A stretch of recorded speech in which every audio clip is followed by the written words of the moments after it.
আলোচনা সভা, সেখানে বক্তা হিসাবে যারা আমাদের আমন্ত্রণ গ্রহণ করে আমাদের কৃতজ্ঞ করেছেন, তাদের মধ্যে প্রথমেই ডক্টর অনিন্দ্য বন্দ্যোপাধ্যায়। এই এক দিবসীয় রাজ্য স্তরের আলোচনা সভা আয়োজন করার জন্য সংস্কৃত বিভাগের বিভাগীয় প্রধান ও অন্যান্য অধ্যাপক অধ্যাপিকারা অনেক পরিশ্রম করেছেন। তাদের প্রতি আমার নমস্কার। উপস্থিত ছাত্রছাত্রীরা, যারা বর্তমানের এই ঘোর দুর্দিন, যেখানে সংস্কৃত পড়তে না চাওয়া ছাত্রছাত্রীর সংখ্যা হু হু করে বাড়ছে,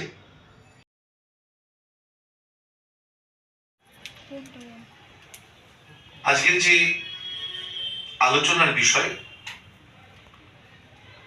সেই বিষয়ের মধ্যে যেমন একটা ধ্বনি মাধুর্য আছে, শ্রুতি এবং স্মৃতি, ঠিক তেমনি গুরুত্বের বিচারেও, বিষয়ের বিচারেও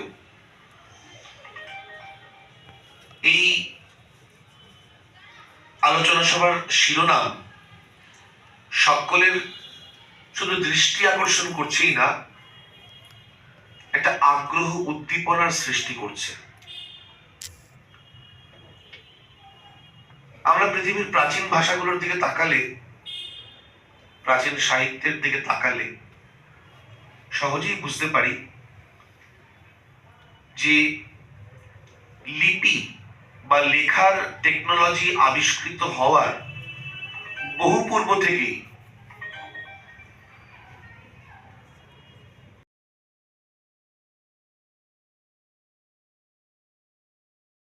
গিরিম যৎকৃপা তমহং বন্দে পরমানন্দ মাধবম।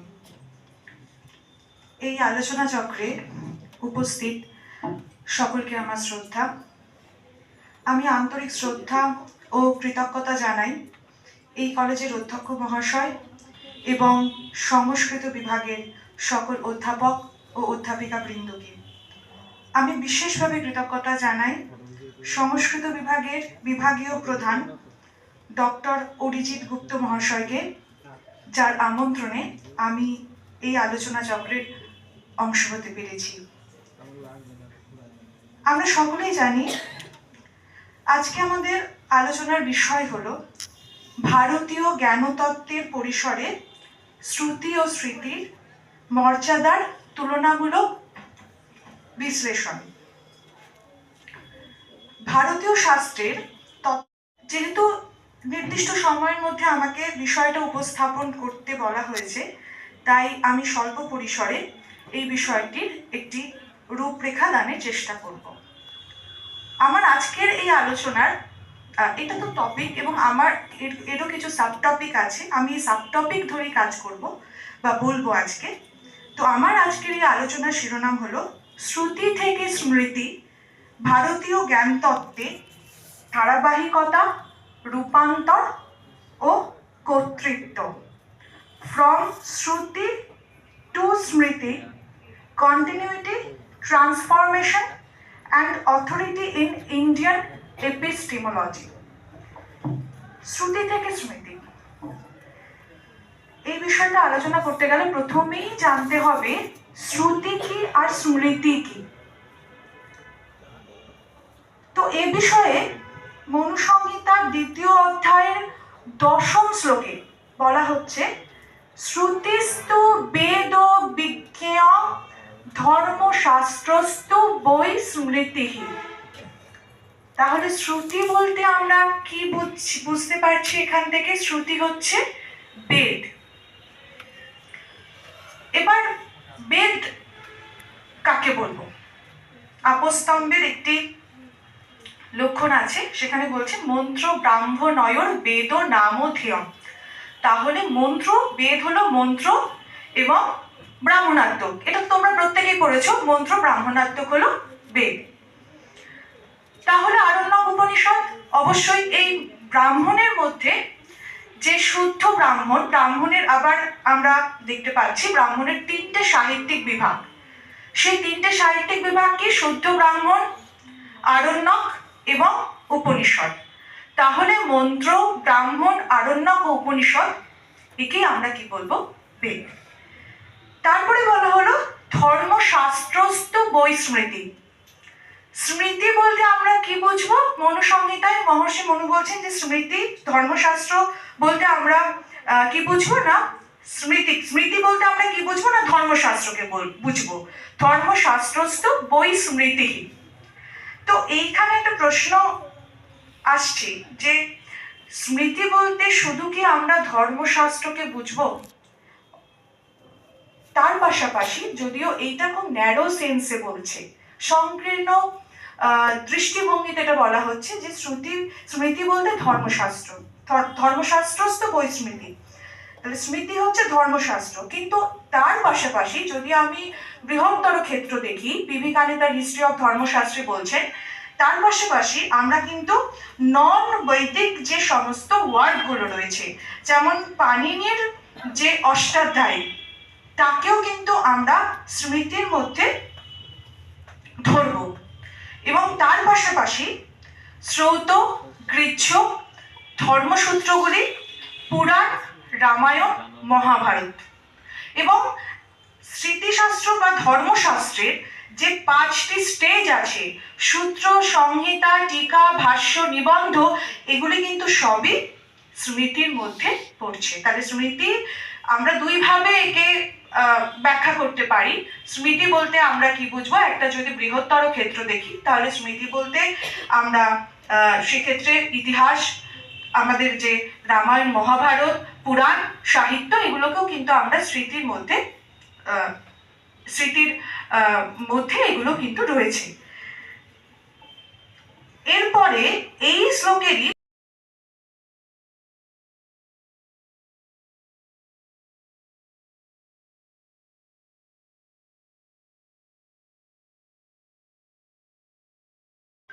সত্যম ব্রুয়াৎ প্রিয়ম ব্রুয়াৎ না ব্রুয়াৎ সত্যম প্রিয়ম।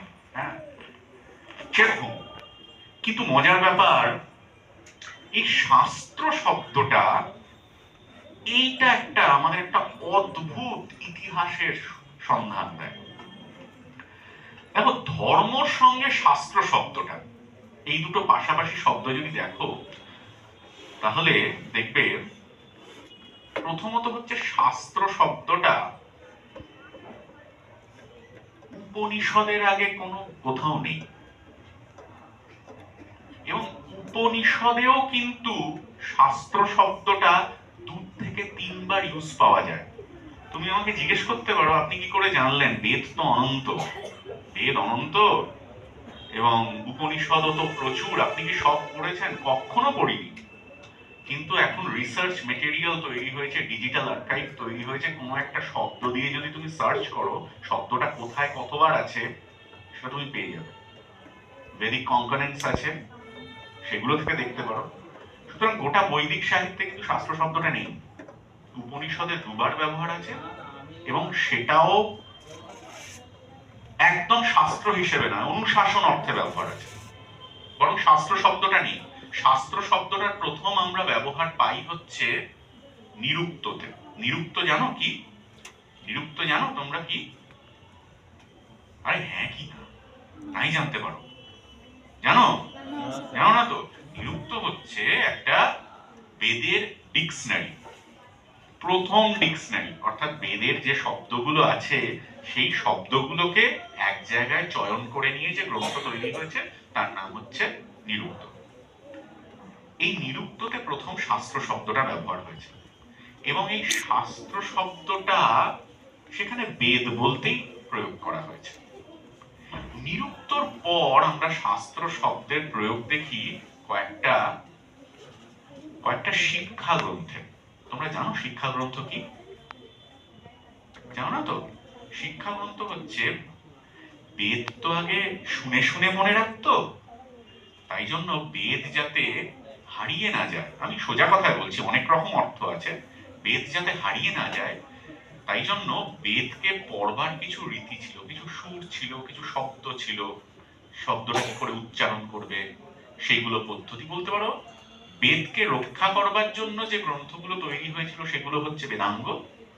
তার মধ্যে হচ্ছে একটা শিক্ষা। শিক্ষা গ্রন্থে প্রতিটা শব্দ কি করে উচ্চারণ হয়, তার স্বর কেমন হয়, সেই সংক্রান্ত আলোচনাগুলো আছে। সেই শিক্ষা গ্রন্থতেও কিন্তু আমরা শাস্ত্র শব্দটা পাচ্ছি, কিন্তু সেখানেও কিন্তু শাস্ত্র মানে হচ্ছে বেদ। তার পরবর্তীকালে শাস্ত্র শব্দের আমরা একটা ব্যবহার পাচ্ছি পতঞ্জলির মহাভাষ্যে, পাণিনিতে নেই। পতঞ্জলির মহাভাষ্যে আমরা শাস্ত্র শব্দের প্রয়োগ পাচ্ছি, এবং সেখানে অদ্ভুতভাবে শাস্ত্র বলতে ধর্মশাস্ত্রকে বোঝানো হচ্ছে। তাহলে মজার ব্যাপারটা দেখো, আমি অতগুলো ডিটেলে বলতে চাইছি না, কিন্তু মূল ব্যাপার যেটা, এই শাস্ত্র শব্দটা হঠাৎ করে ধর্মর সঙ্গে কেন কানেক্ট হয়ে গেল, তার কারণ হচ্ছে, খেয়াল করে দেখো, শ্রৌত বলে একটা সূত্র আছে, যার মধ্যে বৈদিক পরম্পরার কথা বলা আছে, কি করে যজ্ঞ করবে। গৃচ্ছ বলে একটি কর্ম আছে, অর্থাৎ কি করে এই যে অন্নপ্রাশন, উপনয়ন, বিবাহ, এই যে হোমগুলো হয় না, সেগুলো কি করে করবে, কখন করবে, এগুলো গৃচ্ছ কর্মের মধ্যে পড়ে। কিন্তু ধর্মের মধ্যে তাহলে কি আছে? মজার ব্যাপার হচ্ছে, শ্রৌত এবং গৃচ্ছের মধ্যেই তো যাবতীয় জিনিস কম্পাইলেশন হয়ে গিয়েছে, তাহলে ধর্মের মধ্যে আলাদা কি আছে? অথচ মজার ব্যাপার হচ্ছে, আমরা জানি যে শ্রৌত, গৃচ্ছ, ধর্ম এবং শুল্য, এই চারটে মিলিয়ে হচ্ছে কল্পসূত্র। কিন্তু মজার ব্যাপার হচ্ছে, শুল্য শাস্ত্রও বলে না, শ্রৌত শাস্ত্রও বলে না, গৃচ্ছ শাস্ত্রও বলে না, কিন্তু বলে ধর্মশাস্ত্র, তাই না? তার কারণ হচ্ছে, এর জন্য একটা ন্যায় জানতে হয়, ব্রাহ্মণ বশিষ্ঠ ন্যায়। ব্রাহ্মণ বশিষ্ঠ ন্যায়টা কি? এগুলো যখন মীমাংসা পড়বে, যে মাঝে মাঝে মীমাংসার কথা বলছিল না, মীমাংসা যখন পড়বে তখন জানতে পারবে ব্রাহ্মণ বশিষ্ঠ ন্যায় হচ্ছে ব্রাহ্মণও আয়াতি বশিষ্ঠপি আয়াতি। মানে হচ্ছে, ধরো আমরা বলি না যে কলেজে সবাই আসছে, অরিজিৎ স্যারও আসছে, তার মানেটা কি? কলেজের সবাই আসছে বললেই তো অরিজিৎ স্যার আসছে বুঝিয়ে দেয় না? কিন্তু তৎসত্ত্বেও যদি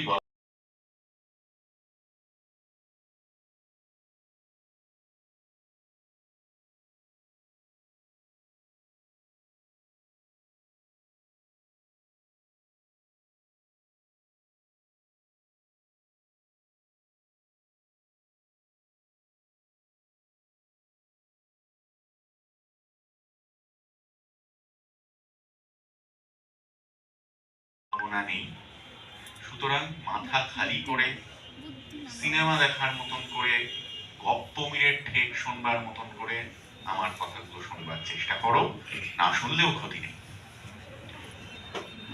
কি আশা, যাদবপুরে সংস্কৃতেতে পিএইচডি করবার জন্য ঢুকেছি। পিএইচডি জানো তো কি? জানো? কে কে জানো? আরে কথা বলতে পারো, এই তো আমার 2 স্টুডেন্ট আছে এখানে, তোমাদের কৃপা ম্যাডামও কিন্তু আমাদের স্টুডেন্ট। পিএইচডি মানে একটা গবেষণা করা, নতুন কিছু আবিষ্কার করা, তাই তো? জানো তো নাকি? এবং তখন একটা কালচারাল এক্সচেঞ্জ প্রোগ্রাম হয়, তাতে আমি হঠাৎ করে একটা সুযোগ পেয়েছিলাম জাপান যাওয়ার। সেখানে তখন ওয়ার্ল্ড সায়েন্স কনফারেন্স চলছিল। সেখানে গিয়ে আমি ধর্মশাস্ত্রের প্যানেলে ঢুকলাম। এই যে ধর্মশাস্ত্র নিয়ে আলোচনা হচ্ছে না, ধর্ম, শ্রুতি, স্মৃতি, হ্যাঁ স্মৃতি মানে ধর্মশাস্ত্র, তার প্যানেলে ঢুকলাম। অনেক বিশাল বড় 7 দিন ধরে সেমিনার চলে, সারা পৃথিবী থেকে বিদ্বানরা আসেন এবং তারা বক্তব্য দিতে শুরু করেন। তো আমি তখন ধর্মশাস্ত্রেও স্পেশাল পেপার পড়ে সদ্য পিএইচডি করতে শুরু করেছি, এবং ধর্মশাস্ত্রের প্যানেলে গিয়ে বসে আছি, নিজেও একটা পেপার পড়ব। এবং তখন আমার মুখটা তোমাদের মতন হয়ে গেছিল। বুঝলাম যে তারপর বুঝলাম যে আমরা না উপর থেকে দেখতে শুরু করেছি, আমরা বরং নিচ থেকে দেখতে শুরু করি। অর্থাৎ আমরা পুরনো পরম্পরা দেখতে শিখেছি। আমরা নতুন পরম্পরা, নতুন ভাবে কোনো একটা জিনিসকে যদি দেখবার চেষ্টা করি, তাহলে হয়তো আমাদের মতন করে, আজকের সমাজে মতন করে আমরা জিনিসটা জানতে চাইব, বুঝতে পারবো। প্রথমেই বলি যে এই যে শ্রুতি এবং স্মৃতি নিয়ে যে চর্চা শুরু হয়েছে, এই শ্রুতি কি এবং স্মৃতি কি সেটা পরে জানা যাবে, কিন্তু এই চর্চাটা হঠাৎ শুরু হলো কেন? তার কারণ হচ্ছে, সবাই কি সংস্কৃত? হ্যাঁ, ভয়ঙ্কর ব্যাপার। ইতিহাসের কেউ আছো? আমাদের এখানে পলাশির যুদ্ধ হয়েছিল জানো? হ্যাঁ, পলাশির যুদ্ধে কে হেরেছিল? কে হেরেছিল? হ্যাঁ, সিরাজউদ্দৌলা। এবং সিরাজউদ্দৌলা যখন হারলো, দিল্লিতে কে ছিল? মুঘল সাম্রাজ্যে কে ছিল? শাহ আলম। নাম শুনেছ? শাহ আলম। শাহ আলমের অবস্থা তখন খুব খারাপ। তখন বলতো মুঘল সালতানাত কত দূর? দিল্লি টু পালাম, দিল্লি সে পালাম। দিল্লি হচ্ছে লালকেল্লা, পালাম হচ্ছে ওখানকার এয়ারপোর্ট। পালাম এয়ারপোর্ট, এখনকার এয়ারপোর্ট পালামে আছে। ওই অবধি তখন ছিল হচ্ছে শাহ আলমের নেতৃত্ব, আর কোনো জায়গায় নয়। আর বাংলাতে ছিল সিরাজউদ্দৌলা। খুব খারাপ অবস্থা, মুঘল সাম্রাজ্য পতন চলছে। এবং এই সময়ে পলাশির যুদ্ধ হলো, এবং পলাশির যুদ্ধের পর ইংরেজ দেওয়ানি লাভ করলো। এই যে তোমরা বসে আছো কৃষ্ণনগরে, পলাশির যুদ্ধের আগে কৃষ্ণচন্দ্র রায় ছিলেন দেওয়ান হিসেবে। দ্বিজেন্দ্রলাল রায়ের বাবা কার্তিকেয় চন্দ্র রায়, এরা সমস্ত দেওয়ান ছিলেন। কৃষ্ণচন্দ্র রায়ের বাড়িতে, ওনারা রাজবাড়িতে কাজ করতেন। কিন্তু ইংরেজ হলো দেওয়ান, এবং বাংলা, বিহার এবং উড়িষ্যার দেওয়ানি লাভ করলো পলাশির যুদ্ধের পর। এবং ইংরেজ যখন দেওয়ান হলো, তখন ইংরেজদের কাছে একটা বিশাল চ্যালেঞ্জ উপস্থিত হলো না, এই যে এত বড় জনসংখ্যার দেশ, তাকে তো শাসন করতে হবে, এবং শাসন করতে গেলে কোর্ট কাছারি দরকার। এবং কোর্ট কাছারি যদি দরকার হয়, তাহলে তার জন্য একটা আইন দরকার। কিন্তু মজার ব্যাপার হচ্ছে, সেই আইনটা তারা পাবো কোথা থেকে? তখন 1772 খ্রিস্টাব্দের 15ই আগস্ট, 1772 এর 15ই আগস্ট, ওয়ারেন হেস্টিংস বলে একজন ছিলেন। নামগুলো চেনা চেনা না? সেই ওয়ারেন হেস্টিংস একটা জুডিশিয়াল প্ল্যান তৈরি করল। সেখানে বলল, যারা হিন্দু ধর্মাবলম্বী তাদের জন্য শাস্ত্রের আইন প্রণয়ন করা হবে, এবং যারা ইসলাম ধর্মাবলম্বী তাদের জন্য প্রণয়ন করা হবে কোরআনের আইন। মজার ব্যাপার হচ্ছে, কোরআনের যে সাহিত্য সেটা কিন্তু বিশাল। মানে কোরআন, তারপরে হচ্ছে হাদিস। হাদিস মানে, কোরআন হচ্ছে আল্লাহর বাণী, আল্লাহর কাছ থেকে যেটা পাওয়া গিয়েছিল, এবং হাদিস হচ্ছে হযরত মুহাম্মদ যেখানে যেখানে ঘুরে বেরিয়েছেন তার আচরণগুলো রেকর্ড আছে যে গ্রন্থে, বুখারী শরীফ বা হাদিস গুলো, সেটা হচ্ছে হাদিস। এবং সেইগুলোকে ভিত্তি করে তৈরি হয়েছে শরীয়ত ল। আর তারপরে ঔরঙ্গজেব, তার নেতৃত্বে কোডিফিকেশন হয়েছিল ইসলামিক ল। কোডিফিকেশন মানে কি? অর্থাৎ এত বড় ইসলামিক সাহিত্যে কি করবে কি করবে না সেগুলো তো ছড়িয়ে আছে, সেগুলোকে এক জায়গায় করে একটা বই তৈরি করাকে বলে কোডিফিকেশন। সেটা হয়েছিল, সেটার নাম ছিল ফতোয়া এ আলমগীরি। ফতোয়া মানে ফার্সিতে ফতোয়া।